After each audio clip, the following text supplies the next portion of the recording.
So, how's it going, everybody? Welcome back to the Unlimited Sports Sync podcast. And we're going to do a quick game one review and we're going to do a game two preview for tonight's game. So, we're going to look at game one's footage as we continue on. But I mean, if you guys just look at it, it was a back and forth game. You know, it comes down to team basketball either way. And pretty much you seen that the team with the veteran in control prevailed. And that will be CP3 with his 32 points, 4 rebounds, 9 assists. He was helped with that 27 points, 6 assists by Devin Booker, as well as another double double in near 2020 game by DeAndre Ayton, another key young component for that Suns team. Um, what people don't realize is that this young Suns team is seasoned and ready for this moment. They're all older, younger players, meaning why, meaning by their mental state, they're they're ahead of the learning curve. They're not making those young mistakes. They're not losing their composure. These are younger guys that are used to being in high pressure moments or playing for teams that play in high pressure moments. These guys have been through the trenches in their collegiate careers, and they've been waiting for this moment. Guys like DeAndre Ayton were primed for this. Even guys like Cam Payne, Cameron Johnson, uh, even guys like the Dario Saric who came from the process with the Sixers. These guys were ready for these moments. So you have to really understand that with CP3 coming into play, it was a perfect mixture for these guys. You know what I mean? Michael Bridges, another guy. He was a Philly guy, traded draft night to the Suns. So to be able to come over to this NBA final situation in their second, third, fourth, fifth seasons, they needed a guy like this, and he's leading them to that promised land. They're 3 wins away after winning by 13 points in game one, 118 to 105. So that's huge for them, huge for their confidence. They have to keep up their team chemistry, continue the ball movement. The key components, especially when it comes to winning the championship, ball movement, team chemistry, and have your team defense on a string as best as possible. If they can do that, they have a chance to win. They have some mid-range assassins in CP3 and Booker. They have some guys who can also make some noise from outside with their help from Jay Crowder, with their help from Cameron Johnson, campaign knocking down a couple jumpers. So that's going to be huge for them going forward if they want to close this thing out.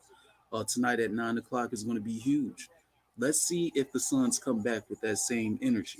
Now, on the flip side, the Milwaukee Bucks, they had a rough go at it.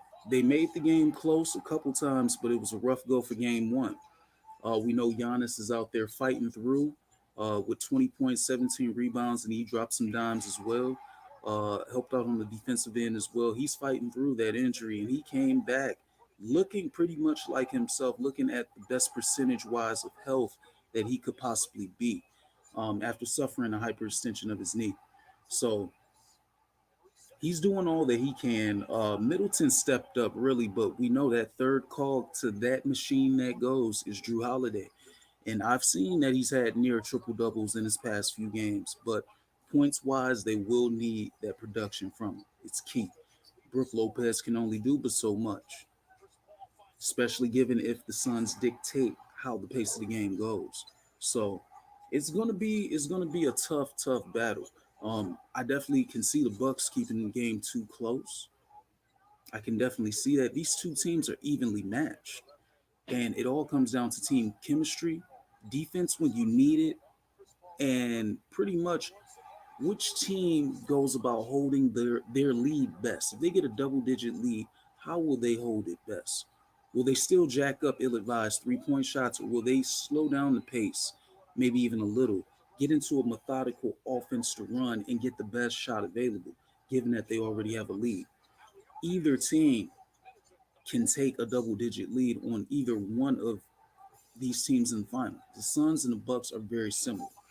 The Bucks, if they get their three-point ball going, as long as Giannis isn't pulling three-point shots and attacking, staying downhill, staying effective in the paint, cleaning up the misses on the boards, as long as he stays aggressive and attacking downhill in the paint, that's their best chance to win. Drew Holiday is going to give all he can, but they need about 20 points or more from him, on top of Chris Middleton's 25 to 30 plus. So it's key components like that. Connaughton has to hit his shots.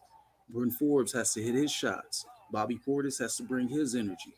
Everybody, it has to be all hands on deck, because I know Giannis is going to give his all. It's going to show in the stat box as well. Yes, the free throw thing has been a huge problem for my guy, but he still tries. He still doesn't mind staying aggressive, going to the basket, and getting sent to the line to shoot two more. That's the difference between Giannis and Ben Simmons right now. A player like that, the confidence level. Now, the thing that Giannis has to subside from doing is shooting too many threes. When he doesn't even shoot the threes or takes maybe one or two attempts, they're good to go.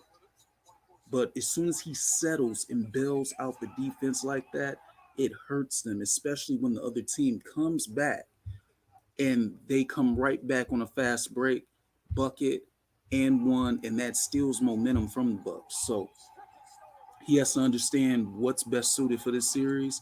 He has to play his role, continue being the star he is, and his role players have to step up. For the Bucks to have a chance, their role players have to step up as well. Same thing for the Suns. The consistency of their bench and role players are very key to this machine that they have going, continuing forward. So, with that being said, um, for game two, I know it's going to be a tight one. I think this game two may come down to the wire, may come down to the last minutes, seconds of the game, and it may even go into overtime. I expect that high level intensity from both teams.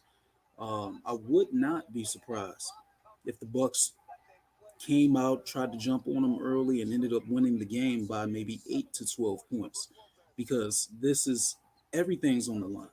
If you're not giving your best effort here, it's no point in even being in the finals. So, my game two prediction, I will give it to the Phoenix Suns. I think they may win in a close, scrappy battle. We're looking at low hundreds here. Classic NBA Finals, NBA playoff basketball. But I will give it to the Suns, and we'll go with even a score prediction of we'll say 108 to maybe 101. Close battle. The Stars stepping up, but the key, the Suns bench continuing to produce those couple 3 pointers from Cam Johnson coming in the clutch. That clutch 3 pointer from Jay Crowder. Those hustle plays made by the bigs, continuing to keep things alive, getting the extra possessions. That's what it's going to come down to. And I think Phoenix at home, they're on another level right now. CP3, Chris Paul wants it more than anybody else on the court. I truly believe. So, with that being said, that's my game two prediction. I'm going Phoenix Suns tonight. So, everybody stay tuned. And in the meantime, I also want you guys to head over to the Unlimited Sports Inc. Teespring shop. Use that promo code right below, USI 2021, for $20 off your items, off your orders of 2 items or more. Hey, all support is appreciated. The real fans have been showing their support. I appreciate you guys. Don't forget that. And I need you guys to be sure to like, subscribe, share, all of that. The YouTube at Lawrence Goggins. I need all the support that I can possibly get. Let's continue to get those subscribers up. So until next time, everybody, peace, and I'll see you after game two.